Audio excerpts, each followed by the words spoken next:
Marc Katz, Kitty Cats MD across social media channels. I apologize right now. I'm trying to get my cat to not be screaming this entire time and getting a laser pointer that's unsuccessfully getting her down from a spot where she just yells from. So if you hear her throughout this, I apologize. What I'm going to be going through tonight is just easy ways for y'all to, I might have to move if she just starts screaming. But I'm going to be going through ways that help you guys study for step one and strategies that I used, including using Picmonic in order to crush step one. Stay tuned until the end because we are going to be giving away one subscription as Picmonic to one lucky person who is in the who's here this evening, and then also a coupon code that gets you some money off, because if there's any money, it should be in your pocket. We are all still poor medical trainees, even as cardiology fellows. So, gosh, I'm sorry. I didn't give her attention. We both like attention. I'm not giving her any. So now she's screaming. So I'm just going to jump right into it and go through all the different things that we have in store for tonight. My apologies again. Hopefully we can edit this out in post-processing, but I anticipate we won't be able to. So if y'all want to comment in the chat, I can see what you guys are saying, just to be able to give you more advice on specifically what type of step studying you should be doing based on what year you are. I understand that most of you guys, I think that responded, are in your second year of med school. So closer to having already done this for at least a few semesters. So comment if in the chat if you are a first semester, second, whatever it may be, so that I can guide some of my content and advice towards you. But for right now, it's going to be for kind of at least second year med students.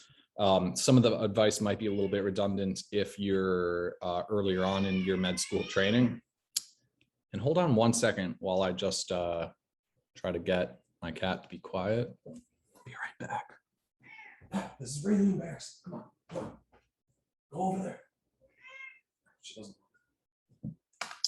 So she doesn't want to leave, so you just might have to deal with it for this evening. I apologize again. So the first thing that I wish that I knew when I started med school, because I feel like at the end of the day, everything that you learn in med school, you just wish that you knew what to expect at the next stage. And the first thing that I feel like, even when I talk to pre-med students, and looking back, I don't know if anyone else feels like this, when I was studying for Bio 1, Bio 2, Chem 1, Orgo, physics and all that, I wish that I realized that I wasn't just studying for those classes, but I was studying for the MCAT. And likewise, when you're studying for all of your classes in med school, you're not just studying for that class, like crush them, get A's if you can. Not all schools do grades, some of them do pass fail, but if you can, crush them and get A's. But the most important thing that you should be doing is using those classes to understand the material in order to then study for step one, because that's the standardized test that, unfortunately, the reality of the situation is every program director cares about. I know that they're going to pass fail, but the harsh reality is that they're not going to be able to, cut you out because of a step score. But they're still going to be able to look at your step score. They're still going to be able to look and see, what did you get on step one? So you're still, I think, going to be getting a 3-digit score on your step, and you still want to do as well as you can on that. It's not fair, and this is the system that we inherited. This is the reality of the situation. I don't like it. If you do poorly on a step exam, doesn't mean you're going to be a bad doctor. If you crush it, doesn't mean that you're the smartest and you're going to be the best doctor. But program directors do still use this as a weeding out tool. And in the future, it's going to be pass fail, but you still want to do well on it. Especially, I went to a Caribbean med school. Even if you're a DO, we're all good doctors. I've seen doctors who are good from Caribbean and DO and USMD schools. And I've seen people who I wish remediated a little bit and studied a little bit harder and maybe learned how to speak with people who are from all those different types of schools. So just because you went to one type of school or got a certain grade doesn't mean that you're going to be a good or bad doctor. These tests don't mean that much, but they're incredibly important. So the first piece of advice to bring it all the way back is what you guys have to be doing in every class is hopefully learning the information so that when you go back and study in your dedicated step studying time, because I know it sounds silly for me to be like, oh, you should always be studying for step, but that's not possible. And you'll stress yourself out too much if you're quote unquote constantly be studying for the step exam. But everything that you are studying, you need to understand so that when you go back and memorize those tiny little things that, you know, the random trinucleotide repeats, all those other little things, you're not learning it for the first time. You're just memorizing it and crushing it in your mind so that you can regurgitate it on that test. So the first piece of advice, I mean, for some people who are farther ahead in their medical school career in their second year, is simply that every single thing that you're studying should be is going to be on the step, and you should start out med school thinking that you're studying for your step exam. I mean, everything eventually will be for your patient, but in order to get to treating patients, you need to crush your step exams and do well. You know, I think that in transitioning from just studying for med school, there's a certain time period that everyone's a little bit unique. Everyone's med school is different. My med school gave me, you know, we did an accelerated program. So we did 2 years and 18 months, and then we had 2 months off before our third year started. So I had 2 months of dedicated step studying, which was awesome because I loved it, because I could wake up and do 8 hours of studying every single day, dedicated. And I did 2 months of that on top of another 6 weeks of, before the end of my 4th semester, we were studying every day like we were studying for the step. So I have like 3 months or so of like dedicated step studying. Not everyone's going to have that, and everyone's going to be a little bit different. But I think you need to set up yourself so that at the end of your 4th semester, when you're finishing your 2nd year, you should be trying to remember all that stuff from the beginning of your med school days and trying to continually compound it. You know, I was fortunately able to be a gross anatomy TA. So that was one way that every single semester I was teaching gross anatomy. So I was constantly reminding myself in my head and compounding that knowledge so that when I went back and studied it for the step, that was an easy section that I kind of breezed through because I knew that anatomy really well.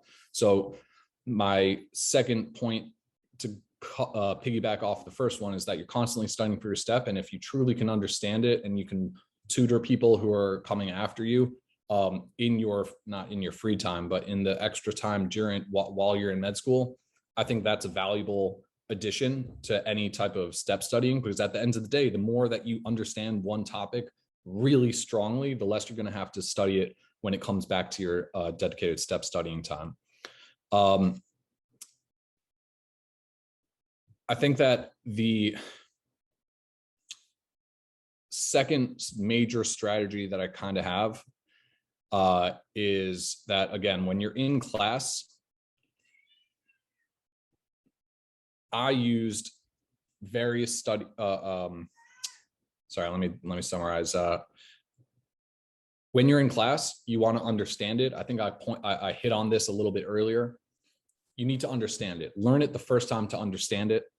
And then everything else you can memorize before the test. There's some stuff that I still to this day will memorize and purge. You know, that stuff that is useless clinically.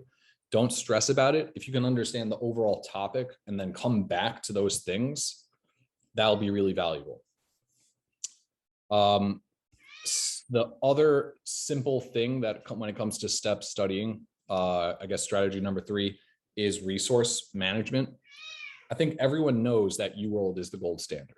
I highly recommend not using UWorld until you're doing your dedicated step studying. I used Kaplan.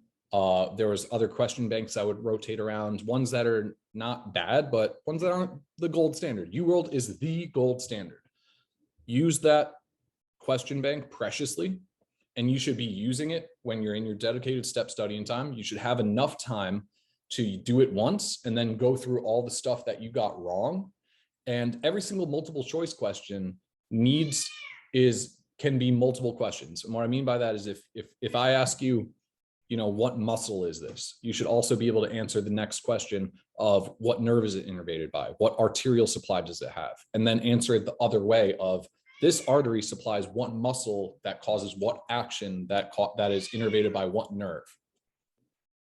So every single question that you do has multiple ways that it can be changed in subtle ways. So make the most of your question banks if you can, and try to create questions, try to create connections in your mind of how to understand the material in more complex ways. And the way that you eventually get to that is practice. I always say that you need to use practice questions as ways to find your weaknesses. So you need to go and study.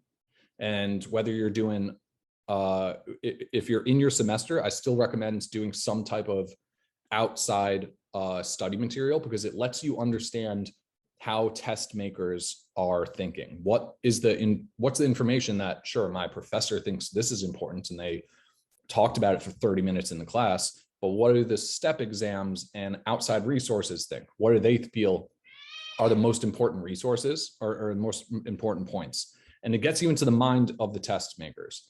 So I would use some type of secondary resource, multiple choice question banks. I know that it's more money and it's really annoying, but I think that they are valuable resources. And only use UWorld when you're in your dedicated step studying time. I'm sorry, I keep looking off screen just because my cat's annoying as hell. I guess I didn't give her enough attention now, and she's just, I wish, very annoying, very annoying. Stop. This is so embarrassing. I'm just gonna, you know what? Hold on, guys. I'm just gonna go into another room. Leave her alone.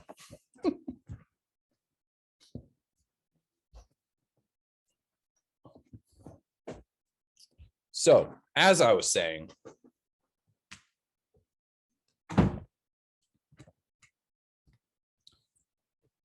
so I apologize for the change of scenery, but at least it's a little bit quieter now until my cat finds a way into this side of the room, because there is a second door.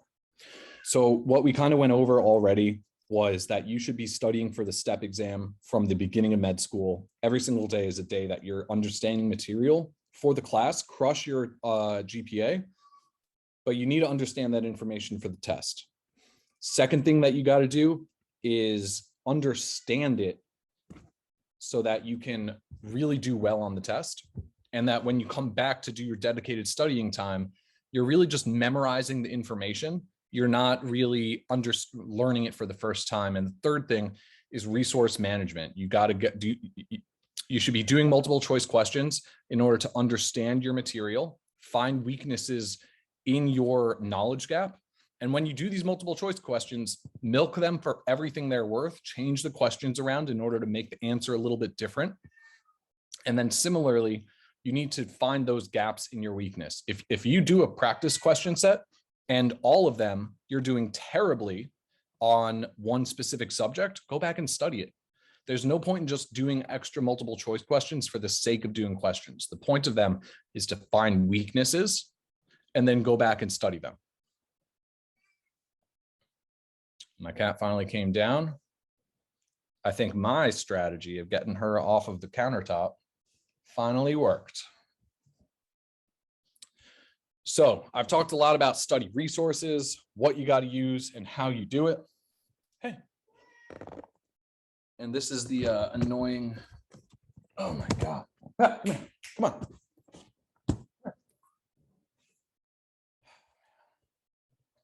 Cat's really annoying sometimes. We both love attention, but she's just annoying. Oh, so as I was saying, multiple choice questions, and I touched on this point already.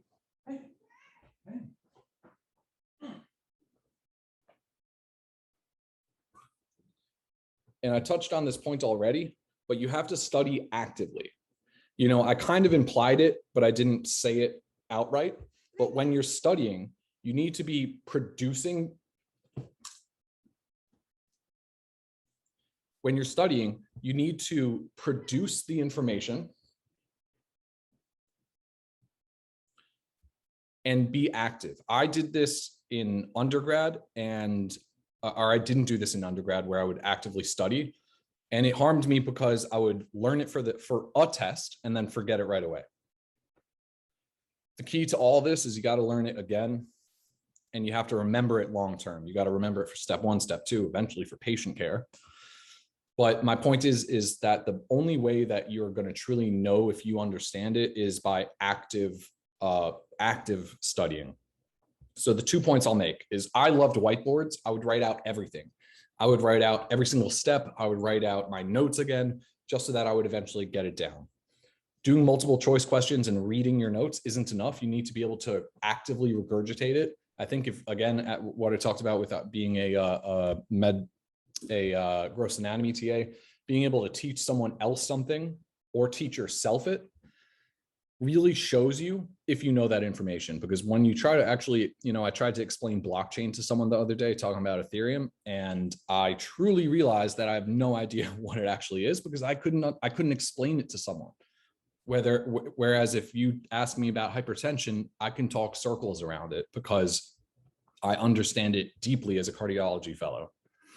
So if you can be actively studying, produce that information, I think it will serve you better when you're studying and when you find those topics from those multiple choice questions that you're weak at.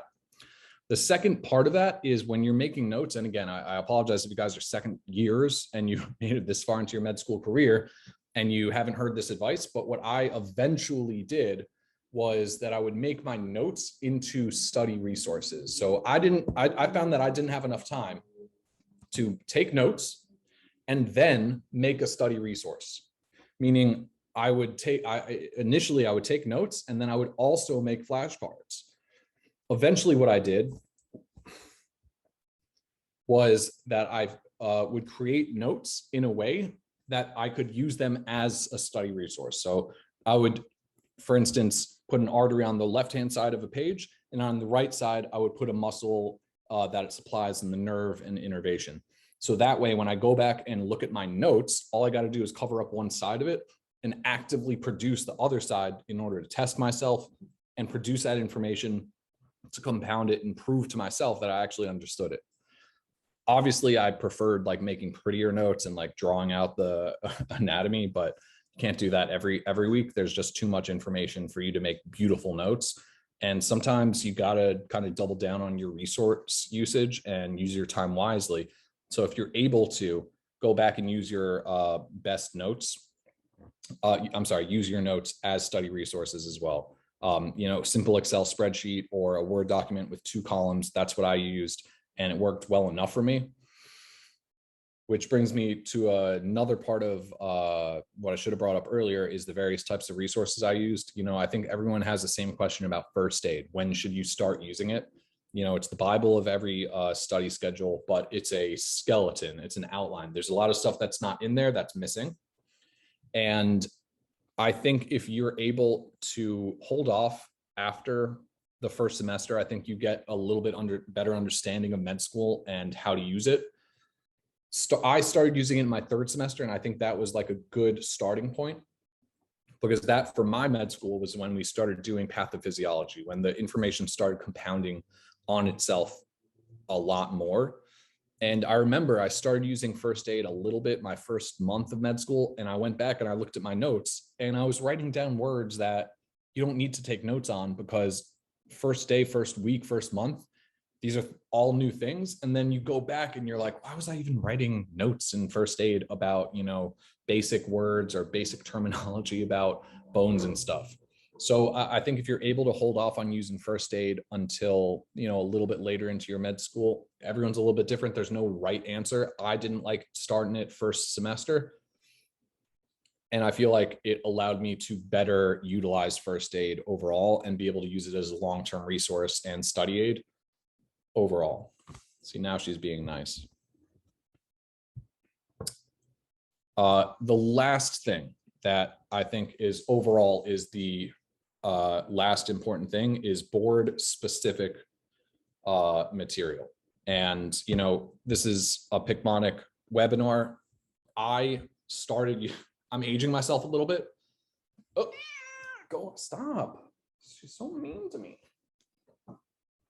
So I started using Picmonic back when I started my semester of what we called bugs and drugs, bacteriology and all the antibiotics. And I was just like, how in the world are you supposed to remember all this stuff?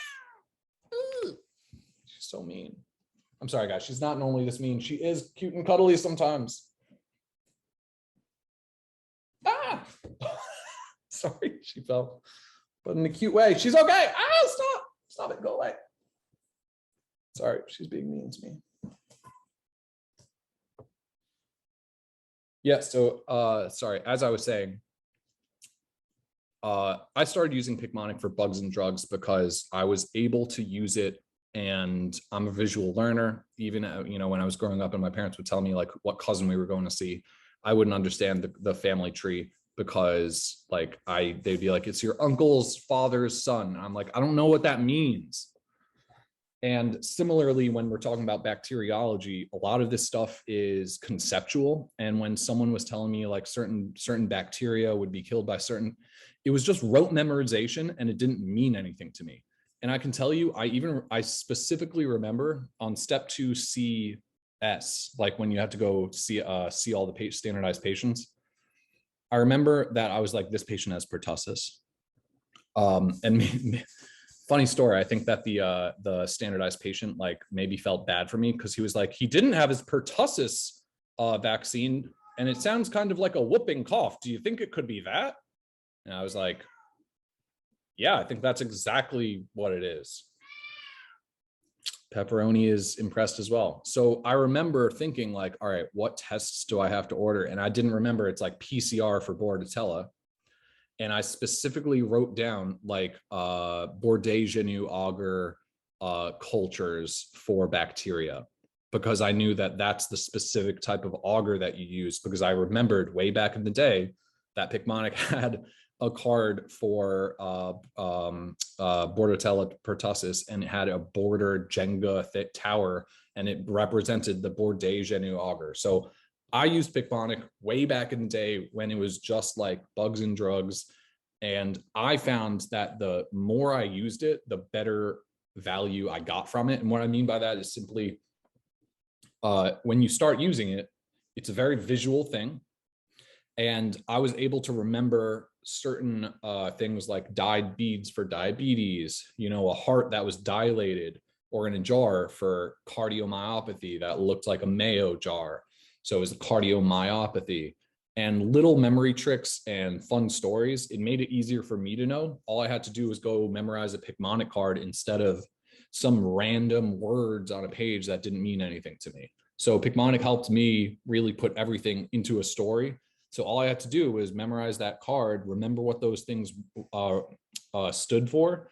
And that's where I think the more you use Picmonic, the better value you get from it, simply because if you remember all of what those cards mean and what those characters are and who they are and what they are, then you really get more value for it. And I feel like it helped me understand everything better. I think Picmonic has also expanded since when I was using it.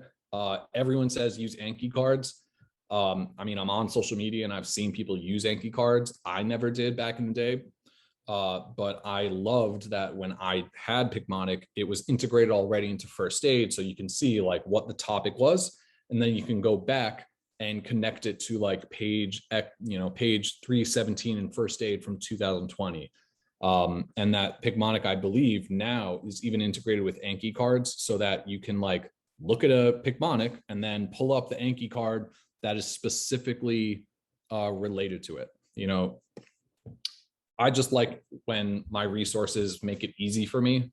I hate it when lecturers would tell me like, oh yeah, just Google this esoteric thing, instead of showing me a picture. I love that Picmonic is just like, oh, you want to go over this topic? Click this button, and that's the page that you need to go to.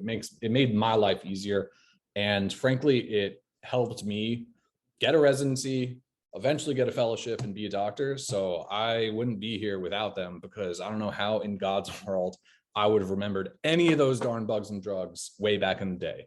So overall, things that I would say is I hate like summarizing it because it sounds a little depressing. Like, crush your step exams. You should be studying all the time. You don't have to be studying all the time, but everything you should be studying for is building up to step one.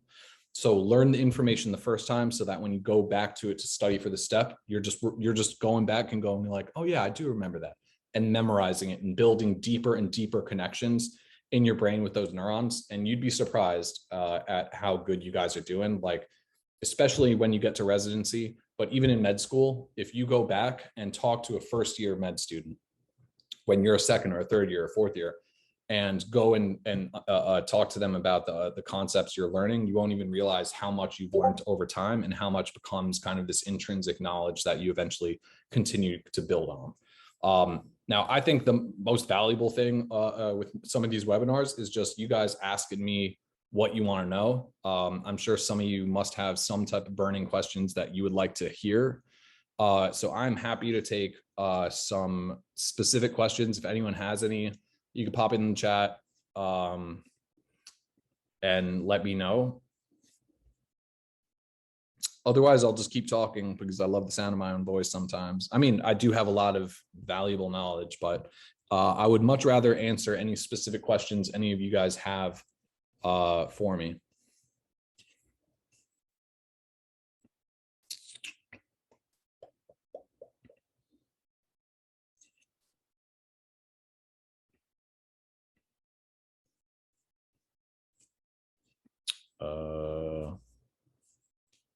Where's the chat, Taru? You know, you'd think by the end of the pandemic, everyone would be good at using Zoom, but you would be surprised. So I don't see any questions from anyone. Guess no one has any questions.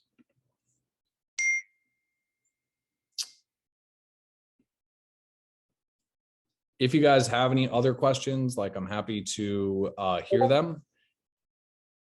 In the meantime, we can at least announce the winner of who won the prestigious prize of some free Picmonic. But let's take a question first. Chat, Daru.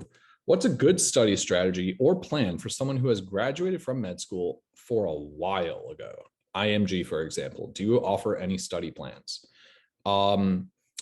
So to clarify, it sounds like someone who has graduated from med school for a while ago. I don't know what a while ago is. I'm going to assume you didn't just graduate. Specifically, IMG, for example, international medical graduate. Do you offer any study plans? I don't offer any study plans specifically. Like, me as a person, I don't think Picmonic has study plans.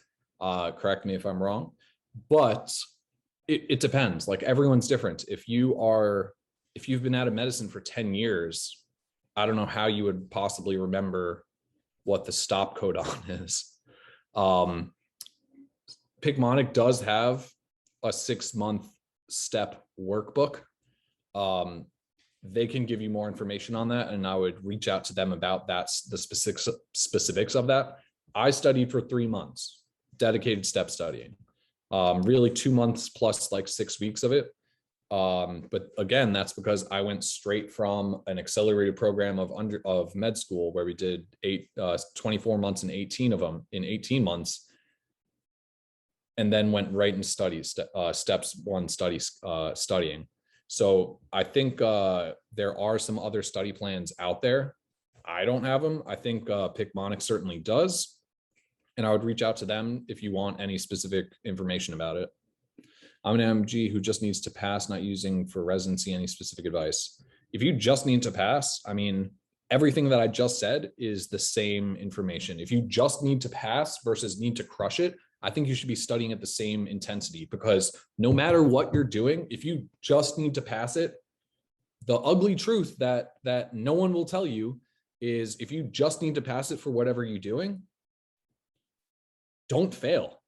It's like, you can't fail. It's not a death sentence.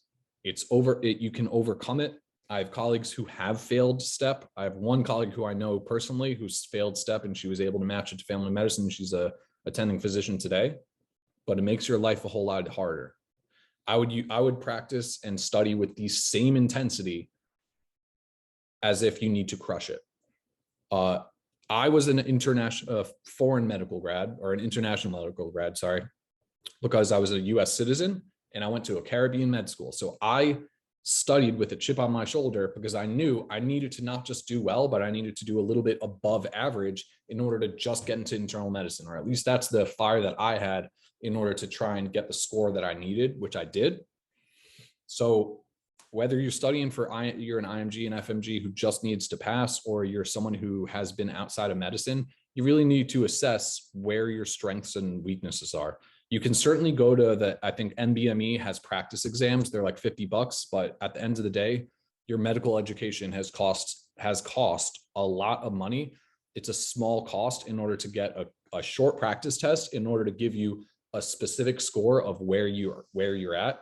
If you've been outside of medicine, I would at least want to start there and find out, like, if you went and took the test cold, how would you do? And use that as like a starting point of where you're at. The quarter, there was a good strategy, great question. I'm using it. Sorry, just looking through the, I'm an AMG just needs, not using residency, that's most study plan.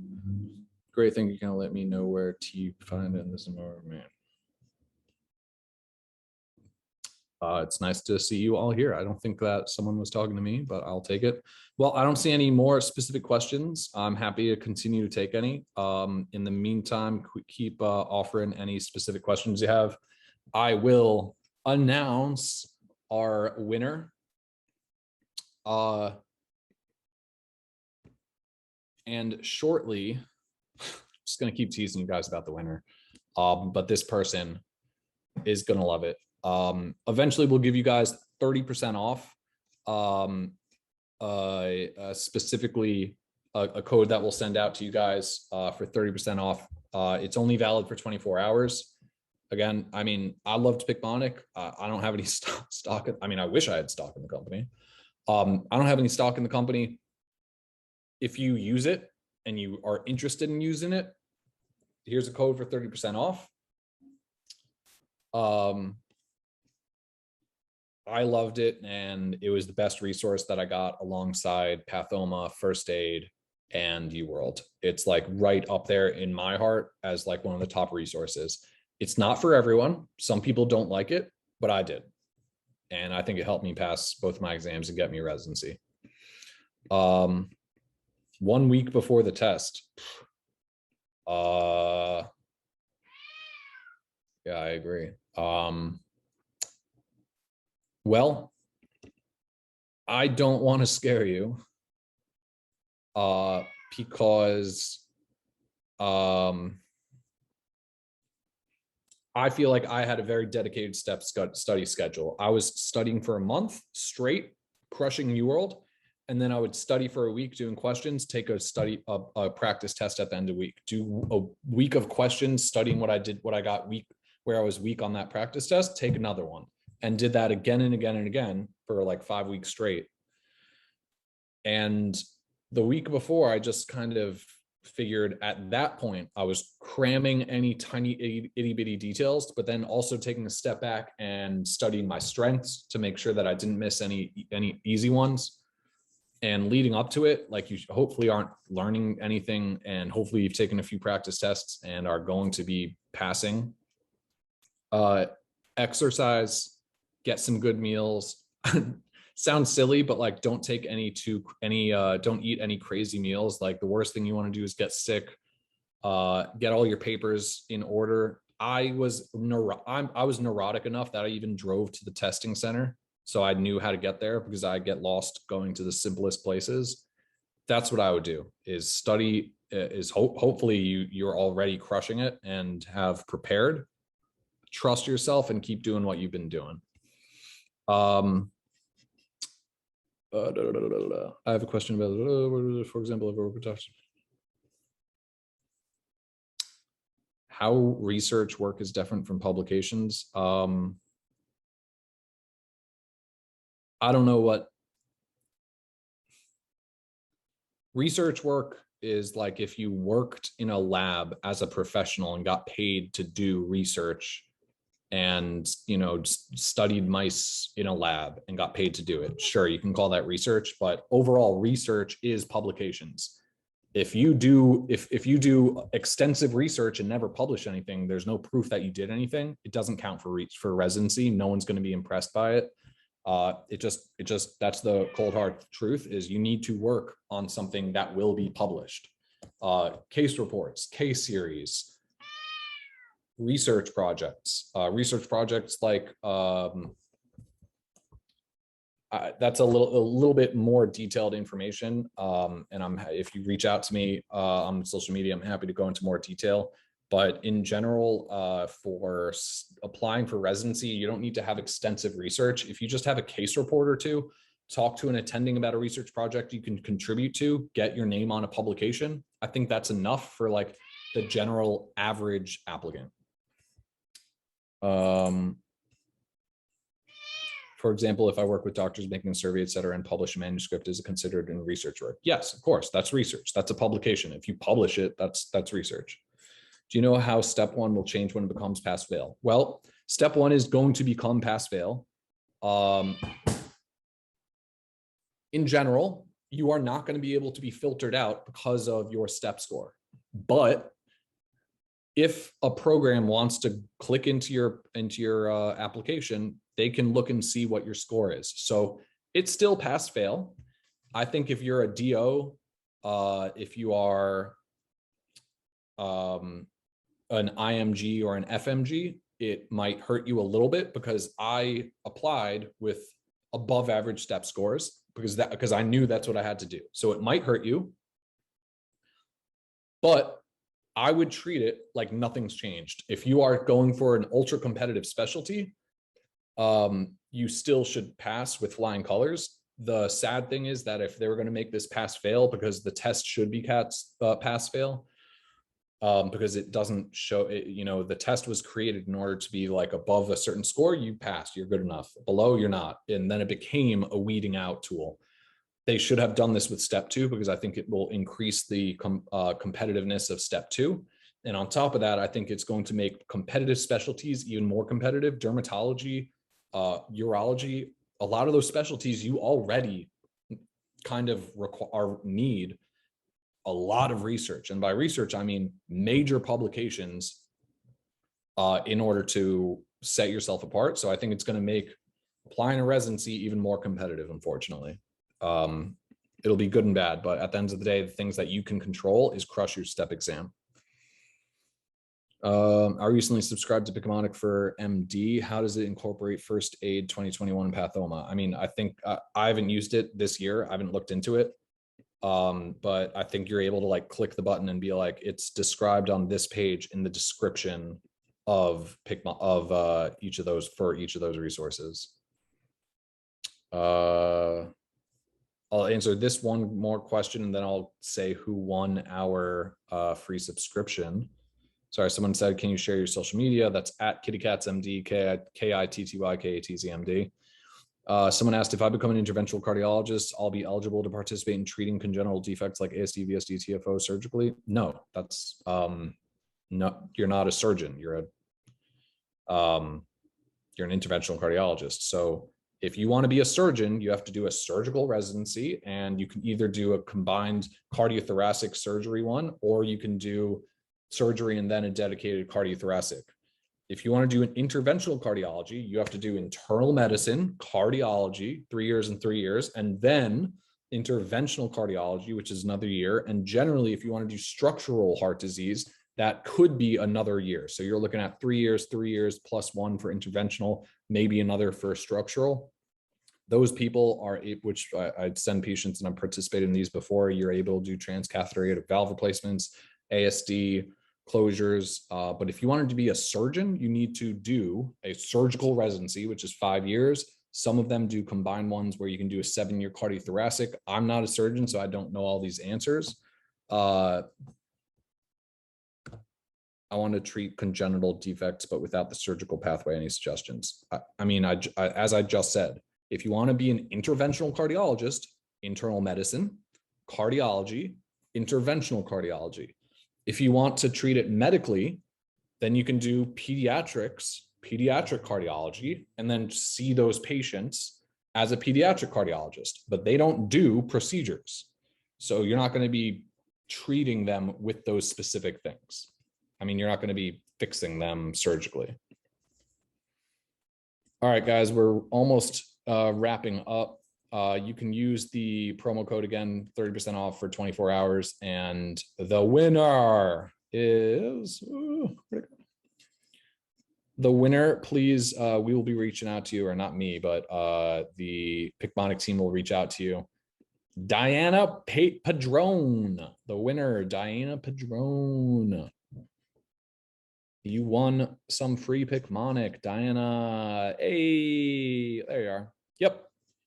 So Picmonic will reach out to you. You got some free Picmonic. Woo. Yeah. Enjoy. Happy to make someone happy. Thank you. Any other questions, y'all?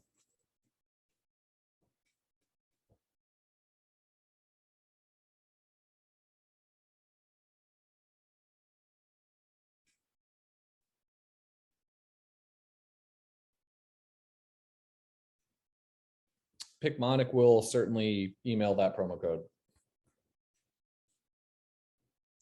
but it's only useful for 24 hours. So use it up. Use it up.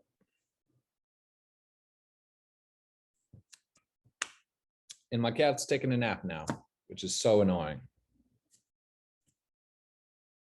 She couldn't have done that like earlier. I also have a question about my existing purchase. Who do I email? The Picmonic team will be able to help you out. I don't know. feedback@picmonic.com. Pew, pew, pew. If we could edit in pew pew pew laser sounds, that would be great. Pew, pew, pew. Pepperoni